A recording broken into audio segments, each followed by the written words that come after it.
అండి. నమస్తే. నేను మీ Radha. Welcome to Radha food and beauty. Food గురించి చెప్పమంటున్నారండి. చాలామంది అడిగారు. మార్నింగ్ టైమ్‌లో మీరెలా ఎళ్తారు? మీరు ఏ క్యారేజ్ ఏం కట్టుకుంటారు? ఎంతమందికి వండుతారని అడిగారు. నేనొచ్చేసి ఒక్కోసారి కూరగాయలు లేకపోతే నా ఒక్కదానికి ఏదో ఒకటి కూరగాయ వండేసుకొని ఎళ్ళిపోతాను. బంగాళదుంప, అరటికాయ ఉందనమాట. అది వండేసుకొని ఎళ్ళిపోయాను. మా వారు నా కోసం జ్యూస్ చేశారు. అరటికాయ డ్రై ఫ్రూట్ జ్యూస్ అనమాట. అది కొంచెం పోసేసుకొని మార్నింగ్ తాగేసేస్తాను. తాగుతూ వంట చేసుకుంటాననమాట. రైస్ చూసారు కదా! మా పంట బియ్యం అనమాట. రైస్ ఉడికిపోయింది. ఇక క్యారేజ్ కట్టుకోవాలి. బాక్సెస్ అక్కడ పెట్టేసాము. ఇంకా ఆహ్, మిగిలిపోయిన గిన్నెలన్నీ కడిగేసాననమాట.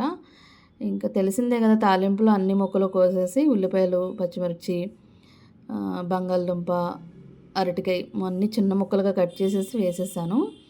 ఎవరైనా రెసిపీ కొత్తగా ఎవరన్నా ట్రై చేయాలనుకుంటే నాకు మెసేజ్ చేయండి. నా వీడియో చూసినందుకు చాలా థ్యాంక్స్ అండి.